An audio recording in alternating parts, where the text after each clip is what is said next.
keadaan sehat walafiat. Amin. Nah, teman-teman, jangan lupa ya untuk selalu mendoakan ustadz dan ustazahnya, oke? Dan ustazah juga mau berpesan, semoga antum selalu dapat menjaga iman dan imunnya dimanapun antum berada. Nah, teman-teman, sebelum kita mulai belajar, kita baca doa dulu ya. Bismillahirrahmanirrahim. Allahumma inni as'aluka ilman nafi'an wa rizqan thayyiban wa amalan mutaqabbalan. Artinya, ya Allah, sesungguhnya aku memohon kepadamu ilmu yang bermanfaat, rizki yang baik, dan amal yang diterima. Teman-teman, adapun tujuan pembelajaran kita hari ini adalah yang pertama, dapat menentukan gagasan pokok dan gagasan pendukung yang diperoleh dari teks lisan, tulis, dan visual. Yang kedua, dapat menentukan perbedaan hak dan kewajiban sumber energi air dalam kehidupan masyarakat. Nah, teman-teman, pada tema 1 kita sudah belajar tentang gagasan pokok dan gagasan pendukung ya. Apakah antum masih ingat perbedaannya? Tentu ya, yang pertama kita membahas tentang ide pokok. Ide pokok itu adalah kalimat yang paling sering muncul. Sedangkan gagasan pokok adalah ide utama yang dibahas dalam suatu bacaan berbentuk kalimat yang biasanya terdapat di awal paragraf sampai titik pertama pada kalimat pertama. Dan gagasan pendukung atau gagasan penjelas adalah uraian atau tambahan informasi untuk gagasan pokok. Gagasan pendukung umumnya lebih dari satu kalimat ya teman-teman. Teman-teman, silakan antum perhatikan gambar di bawah ini.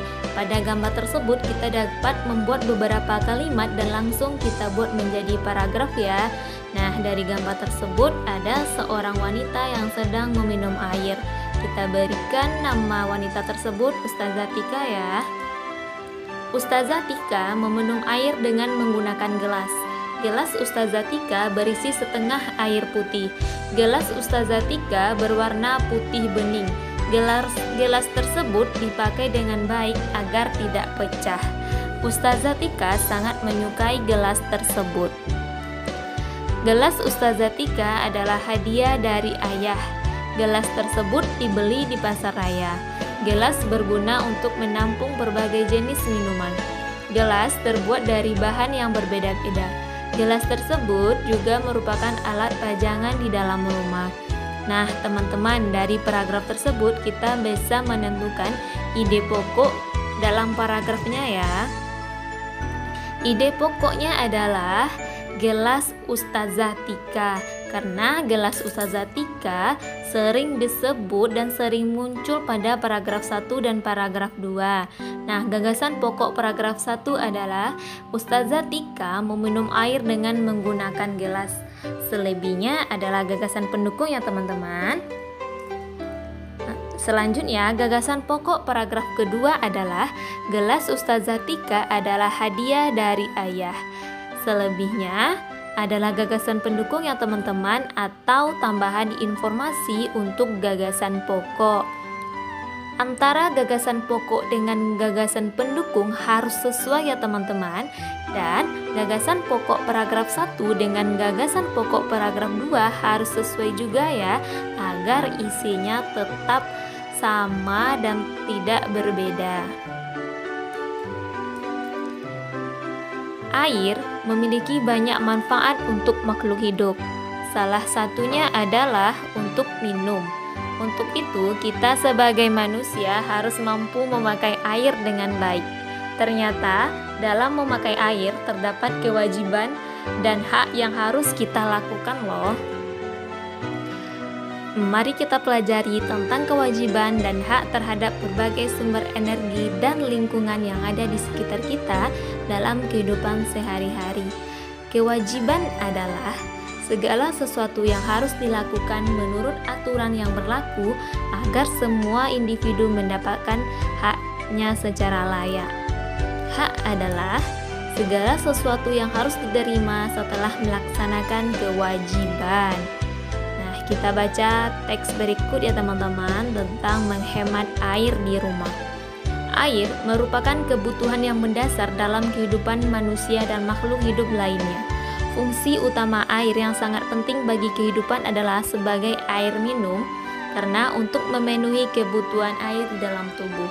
Selain untuk memenuhi kebutuhan dasar tersebut, air bersih juga bermanfaat bagi kebutuhan manusia dalam kehidupan sehari-hari. Antara lain untuk mandi, sikat gigi, mencuci pakaian, dan memasak. Sumber daya air mungkin cukup banyak tersedia di sekitar kita, tetapi persediaan air bersih belum tentu seimbang dengan jumlah air secara keseluruhan. Kita harus menyadari bahwa keberadaan air bersih setiap tahunnya mulai menyusut. Salah satu langkah agar persediaan air bersih senantiasa tersedia adalah dengan menghemat penggunaan air.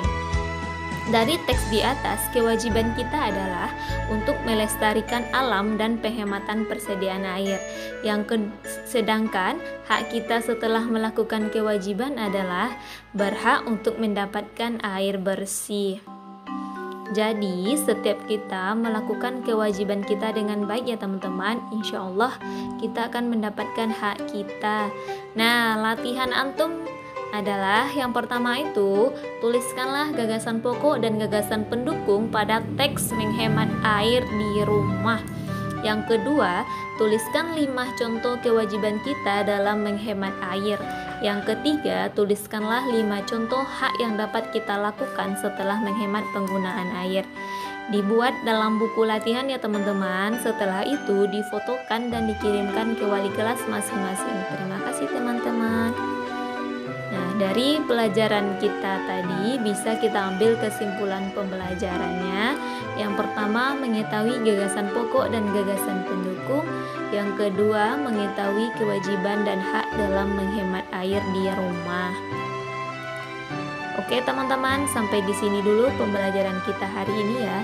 Semoga pembelajaran yang Ustazah sampaikan tadi bermanfaat untuk antum semua. Amin.